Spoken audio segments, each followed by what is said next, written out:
And we're back for another episode of Heart to Heart Conversations. And this is a special day, not only because it's the 1st of October, but I am collabing with another podcast. I was going to say with another podcast, but I mean, I almost want to say with like other podcast people because it's multiple people for those of you who are listening and can't see the two faces on the screen. So with that, I mean, tell us a little about yourselves, Kelly and Kate. What's your story? What are you up to? Well, hello, I'm Kelly. And I'm Kate, and we are from the Bathroom Stall podcast. We're located in Minneapolis, Minnesota. We know Marissa through her brother. Marissa's a wonderful human being who invited us on the podcast today. Basically, our podcast is just about bringing those conversations that happen in the bathroom to the mainstream. So we talk about a little bit of everything on the show. We're trying to stick with more taboo topics. Things that people might not necessarily be comfortable talking about, but we all want to know about. So we've covered everything from relationships and sex to mental health to health and wellness. We had a psychic on the podcast. So we're kind of all over the place, but it's really fun. Just whatever we're curious to learn more about and we think other people are curious to learn more about, that's kind of what we do on our show. Mm-hmm. So the basis of the name it's from the bathroom stall, because you kind of can maybe remember or think about if you think back to when we were all going out to the bars and stuff. Ladies, we always have to go to the bathroom in groups. And that's because when we go to the bathroom, we talk about things, we assess the situation, talk about boys that are options, and we kind of just talk about everything in the bathroom. There's tears, there's laughter, there's motivation. So kind of just that's the central theme, kind of the main idea behind the podcast, and kind of branched off since there. Yeah, I love it because literally we were talking about this before we hopped on, but it's so in alignment with heart-to-heart conversations because when I think of, as women, what we do when we go into the bathroom and they literally are heart-to-heart conversations. And so I'm doing something similar, under a different title with my podcast where it is talking about those taboo topics, things that very much need to be talked about and need to be taken, in this case, out of the bathroom stall, and on a wider platform, or in my case, sharing what's really on our hearts and with a wider audience so that, it doesn't maybe even have to be taboo in the future, right? Like normalizing this stuff. Mm-hmm, definitely. So this is so perfect because what happened is I just got to share a little backstory of kind of why I brought you guys on. I mean, I knew we were going to collab. It was just a matter of when. But it was from a post, which I'm going to read just because I don't have it memorized. But it was an Instagram post from Rising Woman, which I highly recommend you guys follow. It's epic. So many amazing quotes and just mind-blowing stuff. And the quote is, "Love yourself first or no one else will," is a lie. There are people who love you even when you can't see it or aren't ready to let it in. And I'm going to read the caption too, because it's just so good. We've all heard this one, that unless you love yourself, no one will love you, but it's a lie. There are people who love you even when you can't see it. Love exists even when you aren't ready to let it in. What's more true is that if we don't believe we are worthy or enough, we won't be able to experience the full spectrum of depth and beauty life has to offer. This is much longer than I thought, but we're going for it. It's beautiful. It's so beautiful. Okay, it is through our own self-love and acceptance that we can really open ourselves to relationships that nourish us on a soul level. But telling a person who's already suffering they aren't lovable unless they love themselves is harmful. Every human being is worthy of love. Some people had their self-worth stolen from them as children. Some are holding traumas and experiences from the past that we aren't aware of. Let's stop telling hurting people that they aren't loved and instead be a force of love and compassion in the world. Wow, that's a lot, but it's so good. Yeah, I mean, there's so much in there, right? I think first and foremost, self-love, right? That is a huge topic, but I would just love to hear maybe from past podcasts that you did, or maybe from your own experience, kind of what that journey has been like for each of you. Mm-hmm. I can go first. This is Kate. But self-love has not always been easy, especially I think in the past, I was really looking for validation in others.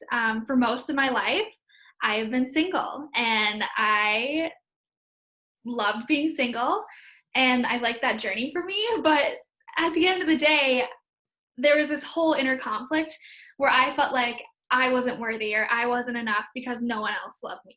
And that was obviously a bad way of thinking, because not no one else loved me. Like, my family loved me, my friends loved me. And like, in a lot of ways, I loved me too. But because I didn't have that validation from like a significant other, I felt like kind of like, why would anyone ever love me? Like, I'm worthless type thing. So it took a lot, but I kind of had to grow in self-confidence. And once I started like growing in self-confidence and keeping promises to myself, and kind of just starting to appreciate myself and my strengths and my talents, and how those strengths and talents can help other people feel appreciated and valued, I found value in myself and love within myself. So it's been a long journey. I'm 23. Like, this did not happen overnight. This has been something I've been actively working on since I was like probably 16. Oh, yeah. I just want to add in before you go, Kelly. Go for like, it. Go. Yeah, it's a journey, right? Like, I don't think we ever master it, and like check it off the box, right? Like, it's very much a daily conscious effort. So thank you for sharing that, Kate. Of course. I was just going to add basically what she said. We were both single all through college, all through high school, and never having like a long-term relationship. And I think in a lot of ways I questioned, is something wrong with me? And, Marissa, we've talked before, I've, struggled with an eating disorder, and I really internalized a lot of that self-hate from my eating disorder and turned it to like romantic relationships. Like, this is why I'm not in a relationship, because I look this way. And for me, I think a lot of that self-love and self-respect came after college. And I think, for a lot of women in college, that's just a very vulnerable part of life when you're still trying to figure out a lot about yourself. And I'm 23 like Kate, and I'm not going to say I have it all figured out, but I think after college, I really came into who I wanted to be and who I was supposed to be. And that's made me a lot more self-confident, and made me like more open to pursuing those relationships. I was always worthy of love. I think it took me a while to see that myself, where like, now I'm there. Yeah. Oh my gosh. So I'm 23 as well. So I love it. We're all like the same age, having that like bathroom stall heart-to-heart conversation. And I look back at my past relationships and I see how, that first one, senior year of high school, I didn't love myself. I couldn't even accept. So this is vulnerable, but he said he loved me first, and I just couldn't even, like, there was just so much there, so much resistance that I couldn't even say it back. And I was like, how can you love me? I just kind of identified as like unlovable, and people wouldn't know that from looking outside in, right? Like, they probably were like, Marissa loves herself, like she's amazing, why wouldn't she love herself? But I just had so many barriers to love, and I'm still working through that. Mm-hmm. Yeah, I think it's like, none of us are perfect, but and this is so cliche, we hear it all the time, but you never know what other people are going through. And this is just another example of, you just never know what someone thinks of themselves. Like, there might be something that you really just don't see. And it's always important to like hold that with you as you meet other people and interact with them, and know that you don't know their whole story. You see one side of them, not all sides of them. Yeah, exactly. Yeah. Well, and I'm curious too, now that you're at this place where it's like, I do love myself, and I've intentionally cultivated this love over the years. How do you take that into the dating sphere, if at all? Katelyn. I like how you turned to me. I think Kelly turned to me because I am now in a new relationship. My first, I feel like, serious one. But I think with like what Kelly was saying is like this whole first year after post-grad, I really got to figure out who I was and develop who I was. I wasn't seeing the same people every single day, every single weekend, who maybe I felt like I had to put a front on for, or like I felt like I maybe had to act a certain way, which was maybe still part of who I was, but like an exaggerated part, for instance. So post-grad, I feel like I've been surrounded by people who really care about me and want to be in my life, and vice versa. Like, we're being intentional about those connections. And therefore, I felt very secure about who I am, and knowing that these people liked me for me. And then I felt comfortable with who I was. And I realized it's just so much easier to be yourself and to just be direct in life too, because I don't know, you're going to get what you want that way then. And like the right people are going to attract themselves to you as well. Or like, for instance, like my boyfriend now, he likes me for me because I was 100% myself, like while dating him and now in this relationship and stuff.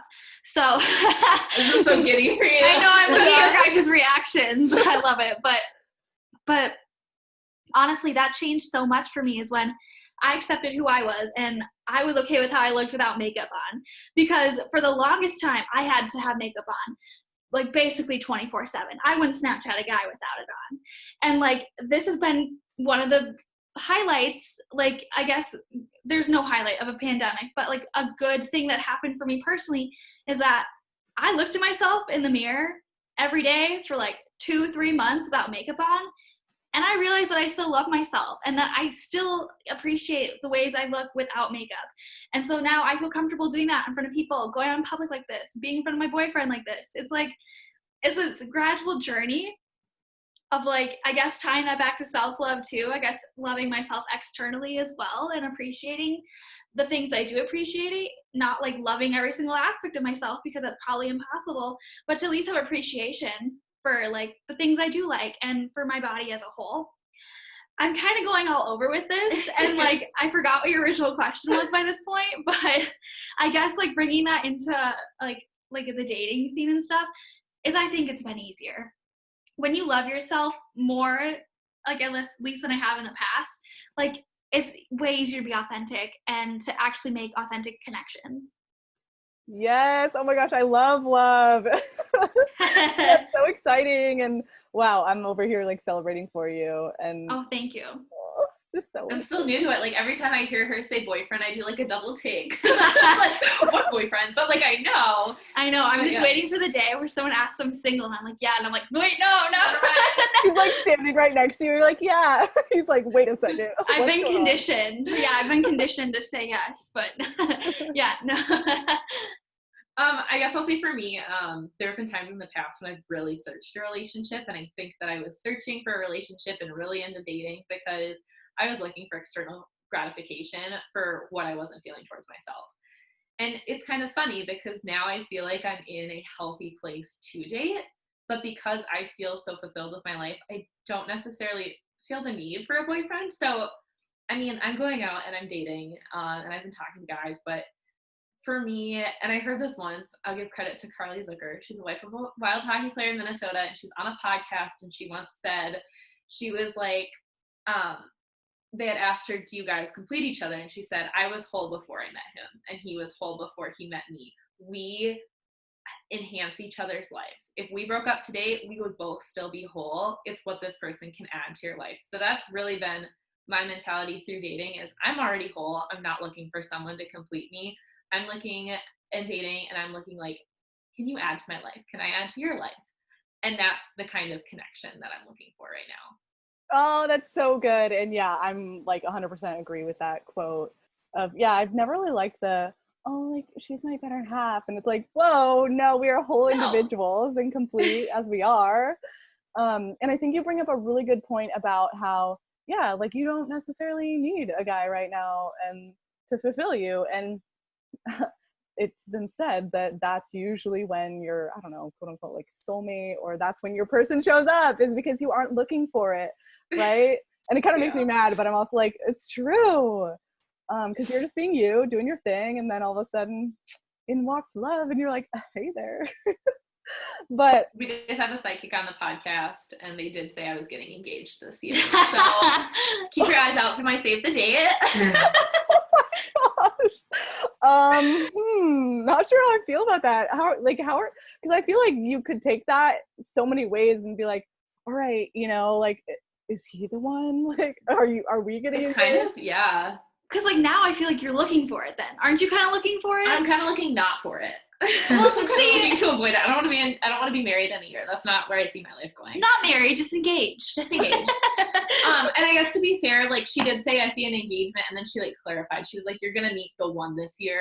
Not necessarily the engagement this year, but she was like, an engagement is coming. But also, you might already have met him then. True. Yeah. And also there's only like 3 months left of the year, so time is ticking. I think Really she meant like, do you think she meant in the next year? Because I've talked to people about this, and I was anticipating like a year from that interview. Okay. But was she meaning 3 months? Because I've heard people interpret it like that. I think it's open to either interpretation. Let's just to play it safe, say a year from the interview. I think it's a stalker from the Bathroom Stall podcast. We have so many devoted fans. One is just gonna propose. Oh my gosh. Do you have a lot of male fans from the Bathroom Stalls? Like 25%? A little more. Give us credit where credit's due. 30%? They're like doing their research. They're like, okay, I need to get inside the minds of these women so that then I know how to date them properly. Really? That's what you should do. I found out that my boyfriend was listening to it before he ever asked me out. So I'm like, you had all this insight before you even like. It's the cheat code. The cheat code. So if anyone's trying to date Kelly, listen to the pod. Is that how he found you? Is through the podcast or? No. I knew him from like high school and stuff. And we kind of stayed in touch throughout the years, but I feel like the podcast like just kind of intrigued him, and then he listened and he's like, guess it worked out. This girl is up to big things. Like, I want her in my life. LOL. That's awesome. Thoughts on soulmates? Because I go either way, and it's just so interesting what people have to say about like, is soulmate a thing? Like, you're one person out there? I don't think so. It's a hard one. I mean, I look at my parents and I'm like, oh, they're soulmates, you know, but I mean, like, I'm a very scientific mind. I majored in biology in college, so I'm just like, there's 7 billion people in the world, scientifically speaking. You don't have one person that's right for you. And I think, I mean, not that I've, like, really genuinely experienced, like, several great loves, but I think if you talk to people who've maybe been married and divorced, or who have been in a lot of relationships, I think they loved all of those people in different ways. And I think to say that, like, one of them was their soulmate might not be accurate. Mm-hmm. I think you can live a very happy life with many, many different people who would be compatible enough, like things would be good enough, like, you know, it's just like the realisticness of it is very hard. I just remember something our friend said on an episode. She's like, you think you're going to find your soulmate in Elk River, Minnesota? Like, it's not going to happen. You know, it's just like, but more so what I take away from that is like, what are the odds that your soulmate out of everywhere is living in the same town you are? Like, it's just like, it's too almost unfathomable for me to think about because, like, I don't know, I feel like we pick people based off of convenience too. And so, like, I think who you end up with is, like, you guys are on the same timeline and, like, kind of the same trajectory of life because I think timing is everything. And then also you guys are, like, relatively close location-wise, and so, like, that, like, it can physically work out, you know? And then obviously, like, you bring in the morals and values and energies and stuff. But, you know, I think it comes down to, like, you're going to end up with someone who is regionally close to you, you know? Like, and so, like, I don't know. The idea of only having, like, one soulmate just doesn't seem, like, feasible to me. Yeah. I was just going to say, go ahead. This is what happens when you have 3 people on a podcast. I love it. And like, there's so much to say, right? But what I was going to say is love is a choice, you know? And so I think that you can choose to love, I don't want to say anyone. I mean, anyone really, but like the person that has been placed in front of you. And if you actively want to pursue a relationship with them, then yeah, you can choose to love them and I guess see them as your soulmate. We don't have to go on my point. We ended that so beautifully. Yeah, love is a choice. Love is a choice. Oh that had just like a little nice bow. No, there's more about soulmates. Okay, so I was gonna say my guidance counselor once told me that her guidance counselor told her, don't look for a soulmate, look for a partner. And I think that's an interesting approach to it. And I remember being appalled that she told me that at 16 because I was like, no, I want to love someone so fiercely and like there's this one person for me. And it's like nice to think in that way. But she was thinking with a very logical mind and she's in a very happy marriage. So she clearly knows what she's talking about. Clearly. She has the title guidance counselor, so she's got something going for her. Actually, I'm learning about this now, but guidance counselor isn't a term anymore. They want just like school counselor. Like really? Guidance needs to be ixnayed off because guidance quote unquote guidance counselors do a lot more than just guidance. So they want that name taken off. So they want to be just referred to as counselors or school counselors. So hot tip of the day. The more you know. Wow, okay. thank you for that. I'm so intrigued. I heard someone once say about the soulmate thing that it was almost like, what is the term of like soulmate time frames? So like you might have a soulmate for your 20s and really like explore and, I don't know, in my case, travel the world together. And then you have a soulmate for raising kids. And I want to make it clear, I'm not promoting like divorce or anything, but you know, at least like for dating and that whole phase of our age right now. And yeah, maybe you just have like certain soulmates come in for a certain period of time and you learn something and move on.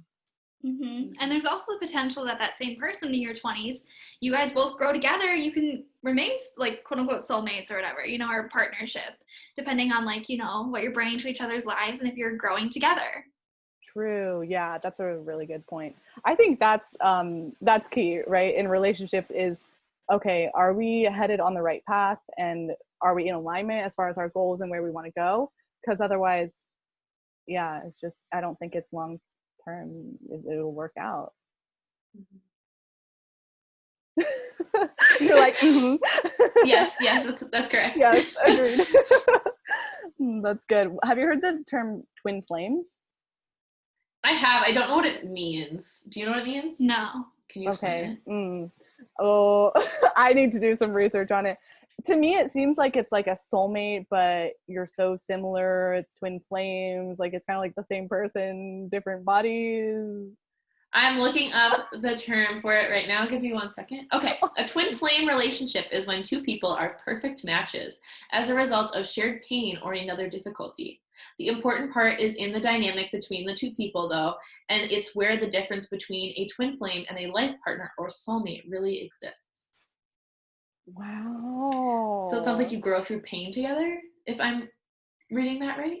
Maybe, or maybe you had that pain earlier in your life, like in your childhood, and so you like big time resonate or relate. Mm-hmm. It's like you had the same trauma when you were younger. You can like bond and, you know, honestly, it's someone who understands that shared experience that is probably a little bit rare, you know, so they get you in that way. Yeah.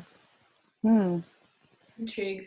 Very, very much so. And I think it's important too to talk about, because here we are in this world of the global pandemic. So much is online now, and like, how do you meet someone? How do you go out into the dating world when maybe you have to be wearing masks and be 6 feet apart? And yeah, I just love to touch on kind of dating during COVID and online. Yeah. I do a lot of online dating. Well, app dating, not online dating, but like the dates that I've been on in the past year have all been through apps. Actually, well, yeah, I've talked to some people that have like slid into my Instagram DMs, but I haven't met anyone, as we like to call it on our podcast, in the wild or like out in public. In the wild. In the wild. Mm-hmm. And it's definitely harder to meet people in the wild because like, I don't know, I'm trying to think of where I met people before and it was like at a bar or stuff like that. And that's not even like happening.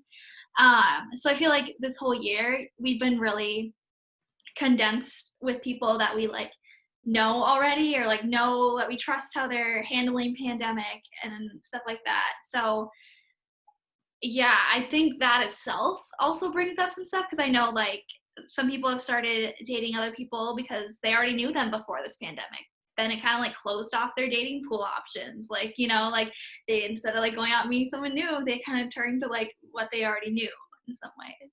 Mm-hmm. So I mean, technologies, go ahead. So do you think they're settling in that way then?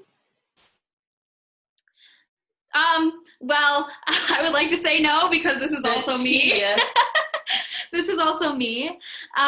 So I would like to say no.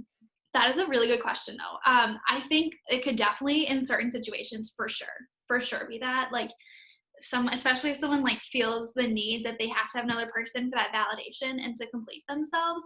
I think 100% they could be settling. But I know people who are like in relationships now, whether they met on a dating app or not, who I think are settling still due to like needing validation. So I just think depending on how people are handling this pandemic and their needs, that I think, yes, definitely there can be more of that settling happening for sure. Definitely. Yep. Kelly? I don't even remember what I was going to say, if I'm going to be honest. I talk a lot. You'll find this out. I always have something to say. So a lot of times I start in one place and I don't really know where I'm going. And now is one of those times. Dang, I feel like we should have come up with a system before this of like, oh, I have something to say on that, you know, like raise my your hand. Right? Because there is ding kind of the a bell. lag. Yeah. Ooh, that would be annoying to listen to. But I know. I would feel sorry for your listeners. yeah. Okay, so just because I know I have this talk with my friends, I'm curious what you guys have to say on it.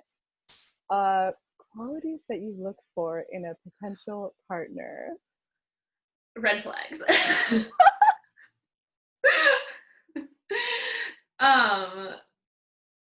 I'm gonna think. I mean, I'll just say I need to mature a lot in what I look for in a man, because right now I would say what I look for is probably things that I should look for. Like I like that bad boy kind of attitude, and so problematic. I will say like a quality I look for that I think will persist throughout my life once I pass this bad boy stage is like a sense of humor. Oh yeah. Yeah. I had this big long checklist of like, oh, this person has to be like this, and this. Like, you know, it looked almost, it got to a point where I wrote it down, or not wrote it down, but like I mentally had it in my head since high school. And I think that's why I never dated anyone in high school, because like, I don't know, like no high school boy is gonna check all these boxes, you know, and I was just too realistic or whatever. And the funny thing is I made that checklist based off of like myself and like the things that I like to do and like things that would be compatible in our lives and what I'm looking for. And then we get through college and stuff, and I'm like talking to people, I'm like, this is my list. I feel like it shouldn't be so like unattainable, but no one meets any, like not actually, but like no one really checks all the boxes. And so also I think I had to like stop looking at the checking the boxes mindset, because I did meet people who did check all the boxes, but like chemistry wise, we did not vibe, you know? So on paper doesn't necessarily correlate to like how an actual like good relationship or partnership is going to be. But with that being said, what I was looking for, I guess what I wanted someone who was outgoing and like was able to get along with all different types of people.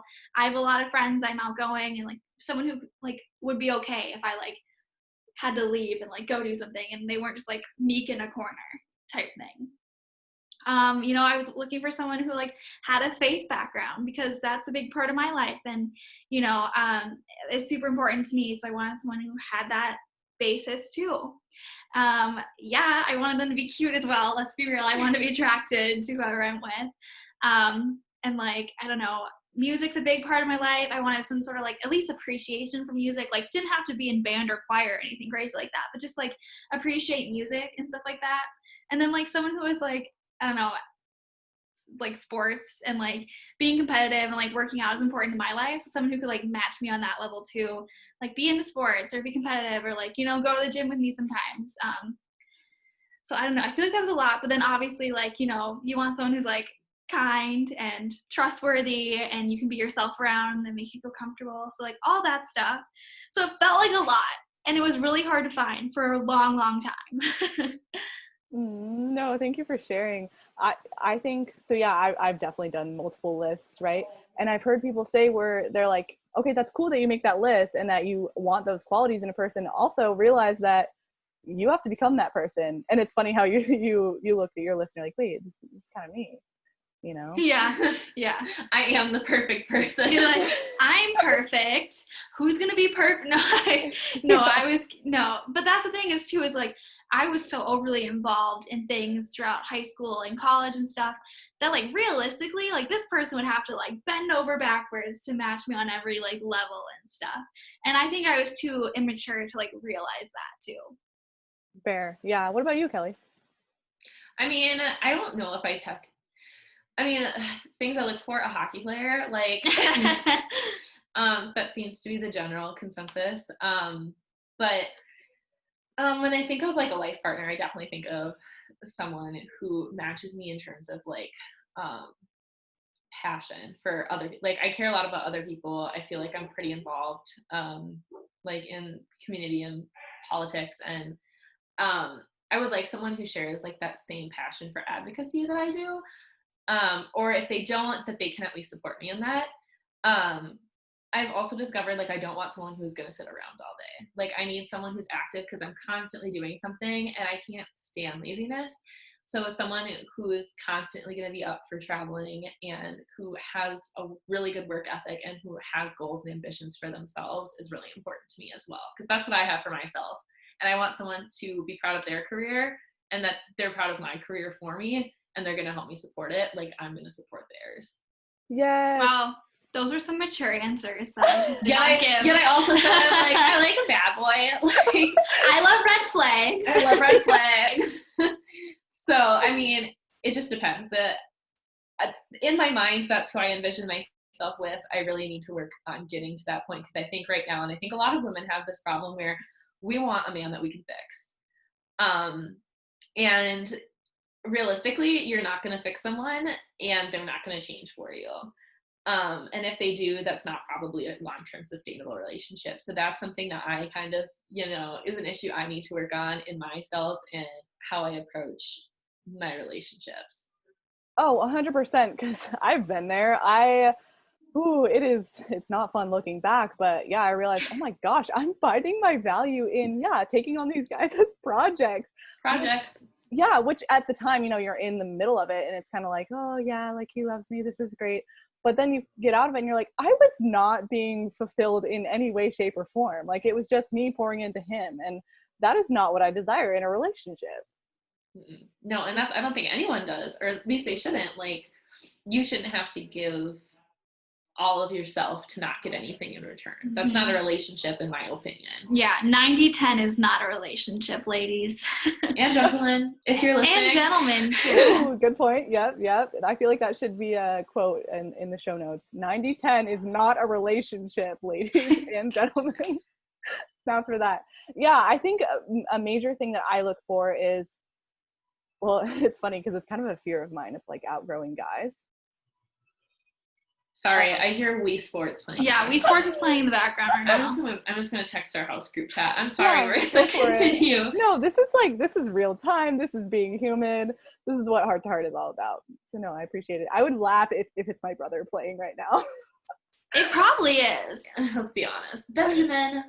Heart to Heart conversations featuring from the bathroom stalls, featuring Ben Etzel. Little asterisk. Yes. But no, so a fear of mine is outgrowing a man that I'm with. And I don't know why, like where that comes from, but probably because past relationships I don't want to think of it as settling, but I have, like, I think my self-worth was so low that I was just like, okay, like this is the love that I'm going to get and I'll accept what I can get. Like he's giving me attention. Cool. I'll go with it. But now I'm trying to be really conscious about, okay, like I want a partnership where we can, like grow together spiritually, just like self-development wise, to travel the world, be nomads, just like live that hippie lifestyle. I totally see that for you. I do too. Oh, that makes me so happy. I'm gonna like get a van, travel the US, probably go to Bali, host some like sacred sexuality retreats, I love that. I want to be invited. You guys already are. I feel like all my podcast guests are just like automatically invited to everything I do. Wonderful. I'm gonna get myself a van and follow you and your lover across the country. And by that time you'll be engaged, so apparently, that is true. Yes, I'll be engaged. Where will you be, Kate? I mean, we haven't set a timeline yet, but ooh, this is good. 2 years. See, this is why like 2 years, 5 years down the road, like where I'll be. Yeah, like where do you hope to be? And is this man still in your life? I would hope so. I don't know though. I would like to think so, but you never know. But I think no matter what, 2 years, 5 years down the road, I'm going to be in the profession that I want to be in. So I'll be done with grad school. So I think I'll be very fulfilled in my life no matter what. Yes. Yeah, because you're studying counseling? No. Yep. Okay. School counseling.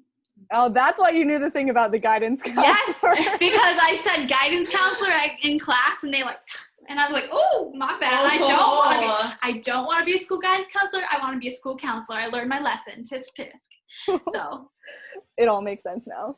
Mm-hmm. Oh my gosh. Okay, circling back to self-love, because yeah, we've gone all over the place, but I do think that I just want to drive home, you know, for listeners and for friends and people who are on and watching, what would you say for someone who maybe is where we were back at like 16, 17, 18 years old, where, you know, they don't love themselves and they are settling for less than they deserve and their self-worth just isn't where they want it to be? What would be a couple steps that you would suggest that they take to help them on their self-love journey? I would start by journaling. I honestly hate journaling, but this is something that I've done for myself, and I've thought, in my authentic self, what are my values? Not what anyone else wants me to be, not who I've been in the past. Who do I want to be? And, you know, one thing for me was like service for others. But I thought about all of these different qualities that I wanted to have as a person. And then within those qualities, I was like, what are some things that I can do both long-term and short-term to work towards those values? And I would journal weekly or daily about things I was doing that met those values of who I authentically wanted to be. And eventually it just became part of who I am. And I mean, I'm not going to say every single day I emulate every single value that I want to represent, but I am more cognizant of it now, where, you know, I can look at something and I can be like, this emulated that value, and I'm glad that I did that. And I think once you actually write down who you want to be and you make active steps towards becoming who you want to be, it's a continuous process, right? But you can gain a lot of self-love from doing that. That's so good.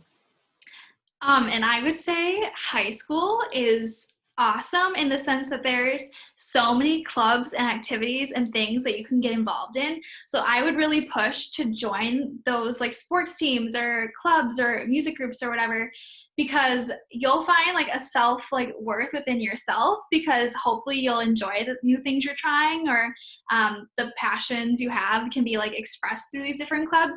So you'll find value in that. And so that's going to bring some self-love about yourself, because you are like passionate about something and, you know, interested in that part of your life. And then also you're going to meet a ton of awesome people throughout the different like clubs or activities you're involved in. And I think that's awesome too. The more people that you're like meeting and knowing and those like authentic connections you're making, I think that's really good. So you can like really know that there's people out there for you and like you have people in a support system. And also then you can also kind of figure out what you like about other people, like in a friendship or even a relationship too, like, you know, and even for yourself, like, let's say there's a quality this person has in your, I don't know, on your soccer team, and you're like, wow, that's so awesome. I want to be more like this person. And like, yeah, don't change yourself. But if you really like that they're kind to others, start being kinder to other people too then, you know, I don't know. I think there's a lot to be said with like getting involved and stuff, and like just that social interaction piece can really help build you up too. And I don't know, I think kind of build upon your life and make it more meaningful.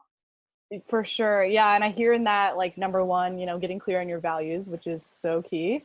And then also, yeah, like doing what you love, giving yourself permission, almost like to date yourself, right? And like discovering who I am and what lights me up. And I think what you said about the kindness thing too, there's a reason that you recognize that quality in another person, right? Because that's in you too. You wouldn't be able to see it and point it out if it wasn't in you. And so it's just, yeah, like cultivating that within yourself and like, I like how they're kind, and like I'm kind too, and like how can I be more kind? Yeah, so that's huge. Yeah, date yourself. That's like my take home message too. Be your own soulmate. Lizzo said that. Oh yes, there's a song. I'm on Soulmates. Yes, Lizzo, we love you. Shout out to Lizzo. Should we put her in the show notes too? Follow Lizzo on Instagram. Because she needs so many more followers, right? Right, Let's be real. right. No, but we covered so much. I'm sure there's way more that we could talk about. If there's anything maybe we didn't get to that you want to just drop in here, now's your time. I mean, I think just one thing I want to hammer home is like, you got to know yourself and all that stuff before you can expect someone else to like come in and be that person to like fill you up or whatever, because it's not going to happen like that. I just want to like reiterate that, because I think that's important that you know yourself and like who you are and who you are to your core before you can expect someone else to come in and like be that person to like fill you up. Mm-hmm. I already said it, but I'll say it again. You are whole, and all of us are whole. And when looking for a partner, I think it's really important you find someone who is also whole that adds to your life. It's not about finding someone to complete you, because you're already complete. Beautiful. Oh my gosh. Thank you. Thank you both for being here. Thank you to the listeners too for just like following along, because I know it can be tricky with 3 voices, right? And sometimes like, who's talking? But it's just been such a joy to have you on. And where can people find you if they love your vibe and they want more of your pod? Yes, so you can find us at fromthebathroomstallpodcast.com, on Instagram at fromthebathroomstallpodcast, and we're available on all streaming platforms. So Apple Podcasts, Spotify, Anchor, anywhere you listen to your podcasts, you are 99.9% likely to find us. So Yep, From the Bathroom Stall. Yes. Oh my gosh, thank you. And yeah, I highly recommend you give them a listen. And who knows, maybe we'll do some future collabs. Maybe we'll do a retreat on self-love. There's stuff in the pipeline. I know, I could see that for so full of ideas. I love it. Thanks for having us on. Yes, thank you so much, Marissa. Oh my gosh, yes, anytime. Much love to everyone, and take care until next time. Bye.